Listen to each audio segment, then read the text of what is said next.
Thank you for joining another episode of Not a Great Whisperer podcast, where we interview ordinary people living extraordinary lives. I'm your host, Katie Ray, a fierce leader in the community, empowering you to own your story and embrace all that you are.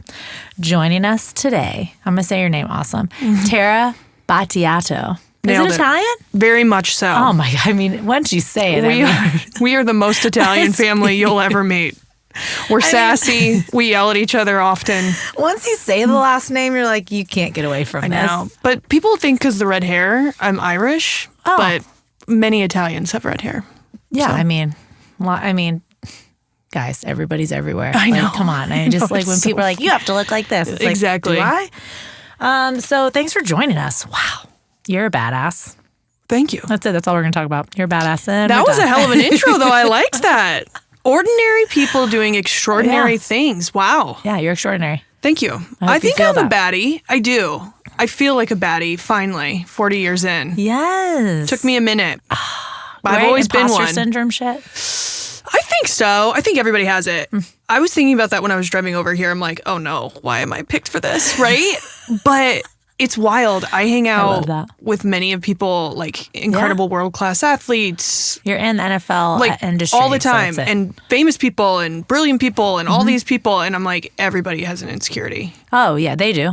So it Yeah. makes it okay. It's nice to show up as yourself, though. Correct. And you are a female in a male-dominated industry. Mm-hmm. So how's that been, and how many years have you been doing it? So isn't everything male-dominated? I was just going to say, also, I've been in a male-dominated industry I'm like, for years. isn't the world what? And did no one else see the Barbie Is there no movie and felt patriarch- angry? First of I all, left and I angry? was angry. And my kids love it, though. I know. Well, it was a lovely movie. It was well So done, good. but I was like, Yeah, I know. that's a little sad. Because it was true. I know. And you're like, wow, Will Oof. Ferrell, thank Yeah. you for telling us you had one Oh. female CEO. I know. So I've been in the NFL for 15 years, 15 seasons. We count by the seasons.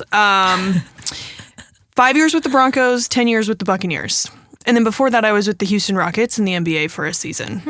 You miss basketball? I love basketball. I love basketball. I play basketball. every day. Oh, no, not anymore. I used to.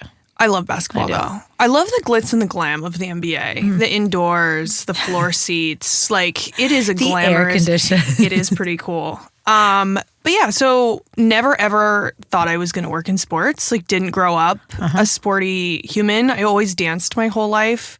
My family's super artistic. Which is so sporty, by the way. It People still don't. is very much, but I was in the Effort. ballet realm, and so we were very much.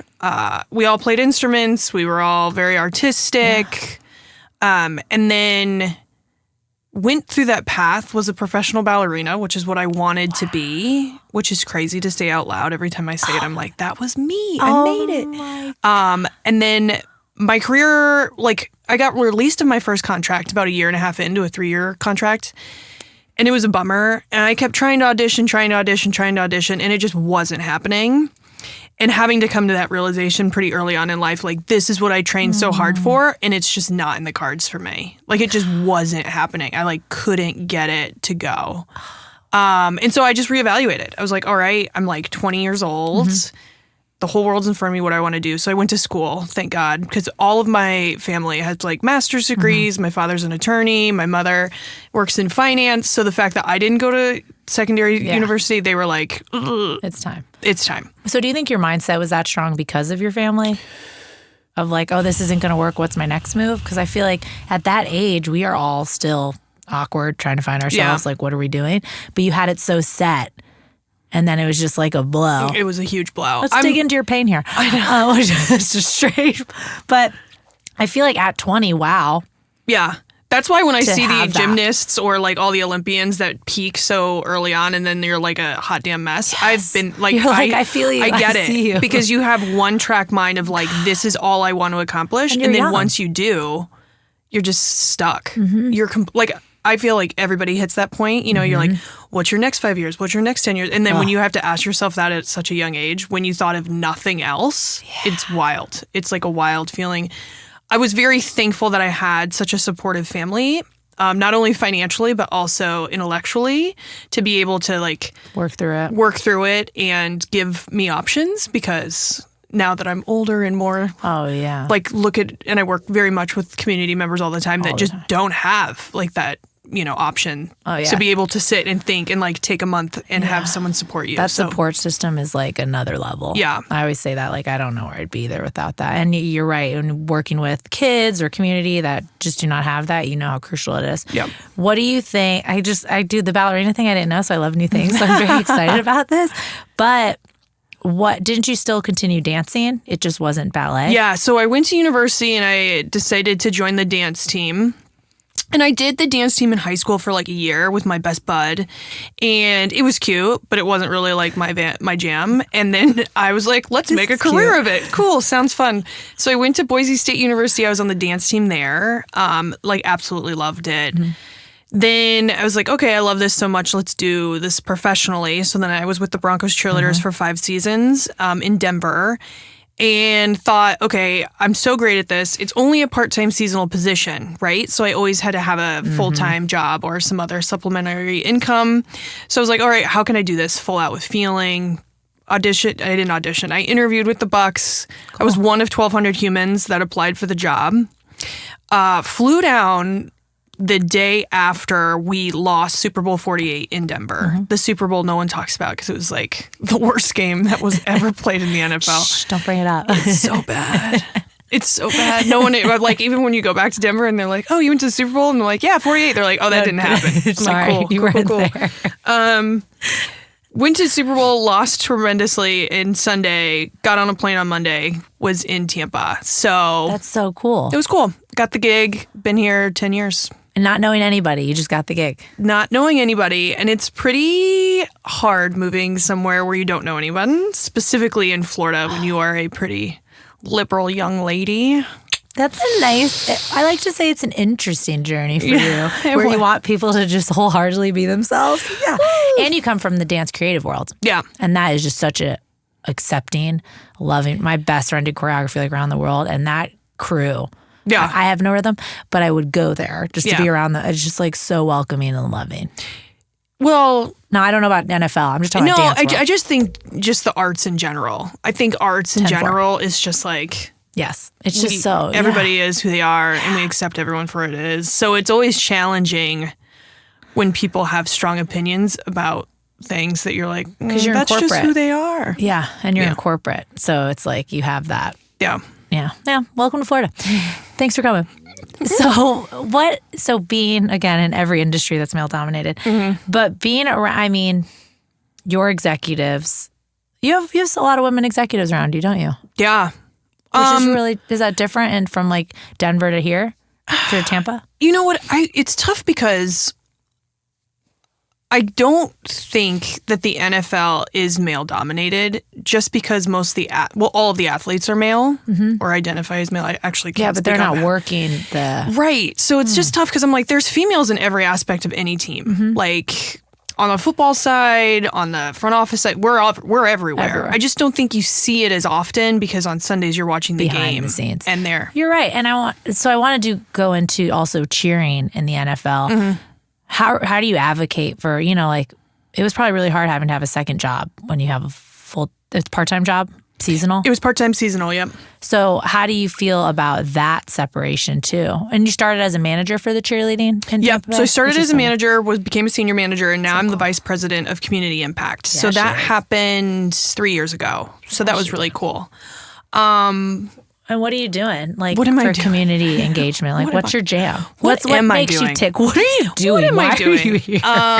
Why am I extraordinary? That's the question. I ask myself that every day. As I drove here today.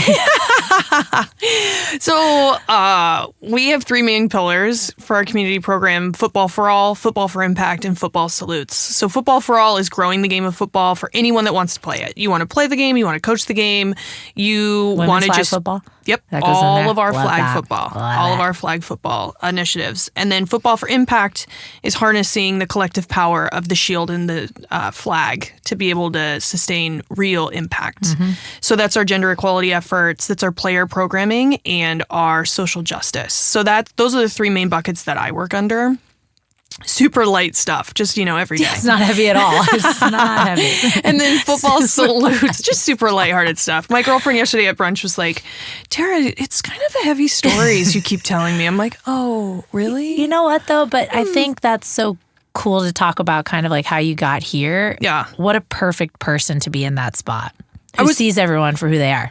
I agree with that. Thank you. And I always was the person that see something, say something. Like if something wasn't right to me, I would always like speak up. I never hesitated. And I remember being younger and like if someone was being made fun of, I would be like, that's not cool. Why are we doing that? And I'll fight a bully. That's so powerful now that I'm an adult, knowing that not everyone feels that way. Like so often people feel like this isn't right and they do nothing about it. I know. And I can't take it. Like even when you walk by like trash and people just walk by it. Or like how many people cut you off on the highway. And it's like, this just, like I always viewed life as a team. And I wanted to be a strong team member always. So super cool. I'm in a good space to be able to do that. I think they hired the right person. It's just kind of crazy to like see. Yeah. And you're like, so I showed up in Florida. But who better to do this? Yeah. And so much of my cheer background was really philanthropic. Now that I look back on it, I did 17 military tours on behalf of the NFL. We were constantly in the community with our youth teaching dance clinics or just making appearances. And so it was really second nature for me. So now to be able to create programming around as your job, as your career, issues that are so important to me is really cool. And to give you the life that you want. Yeah. It's like reminding people too, like you can be philanthropic and still create a life you want and not just like burn out completely and be like, cool. I can't do anything for myself because I'm doing everything for everyone else. Yeah. And you can make a difference in such a big way in a big ass company. It's wild because the NFL, you forget how large of a reach we have. When you're in it every day, you forget. You know, you're just like, ugh, the Coke machine's out. Or like, why do we not have the purple Gatorade? And then you take a step back and you're like, wait, holy smokes. Like Gatorade just showed up and filled We have so much Gatorade everywhere. And I'm such a brat because I'm like, where is the purple Gatorade? Well, I'm confused why they're only giving us blue Gatorade. Like, why do we only have orange? So that's my trauma. You do have a far reach.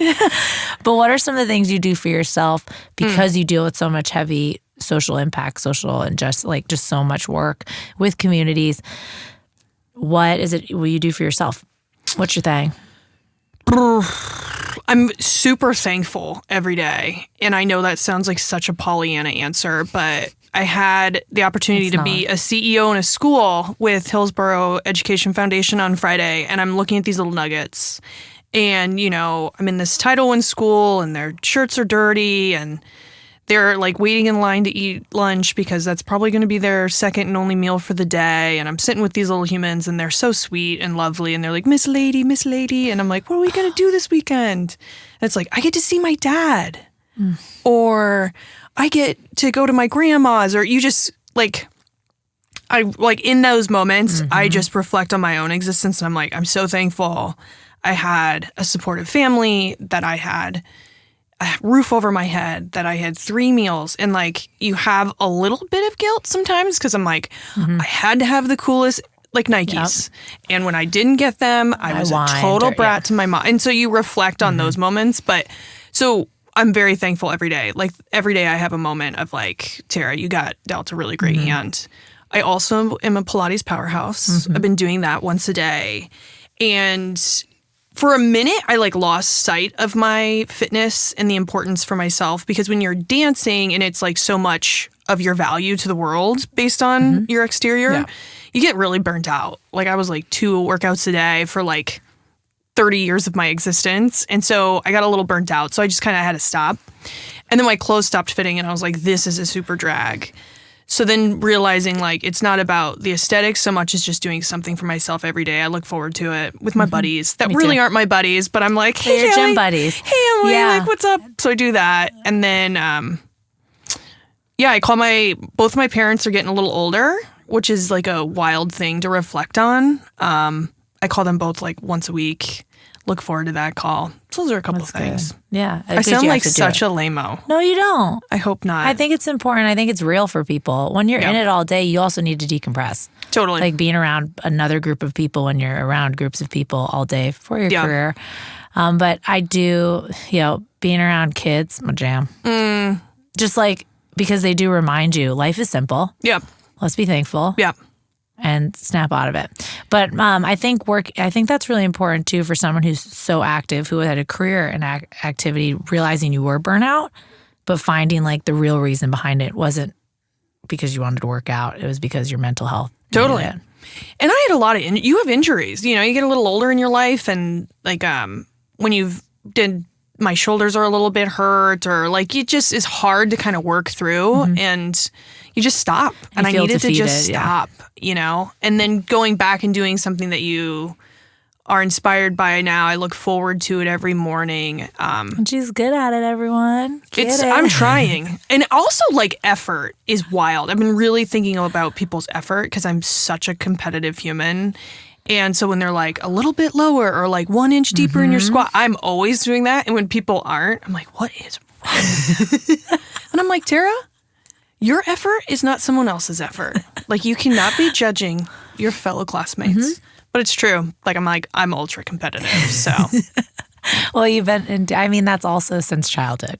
Just accept it. You're competitive. Did you get low enough in your squat? I'm like looking at people and I'm like, the audacity of this woman. Like, and Tara is very honest with her facial expressions. I really am. You know how I feel. There's no questions. So we love about you. Embrace it. What do you think is I don't like doing like 5-year plan, 10-year plan. I think it's stupid. I think milestones are in, our labels don't define us. But what do you think is one of the most, other than Pilates, most important parts of your day that fulfill you? It's hard to think about it. Most important. I love my team. I love my team that I get to work with. Yeah. We laugh all the time. Changes the game. Like, it is a lovely group of really like-minded individuals that are just trying to make a difference. And we all have a great sense of humor. So I look forward to seeing them all the time. I really love when I get to work directly with some of our athletes. They're so incredibly talented. Like, it is bananas, the level of talent that these humans have. And then that they take time and advocate for community members and take the time to speak to kids or go above and beyond. And it's so interesting because people are like, well, they should. This is their responsibility. They don't I'm like, have to do any of that. Well, first of all, I'm like, are you doing any of that? Like, let's take a minute, Kyle. Are you doing it? Right. Like, why are we judging everyone? No, you got it. But like, it is, you're right. It's tough. It's tough with all your responsibilities and your job and your home and your family, and then to take the time and do that. And when I get to work with them, it's always fun. And they're just such a fun group of humans. Yeah, I think what you do is fucking-tastic.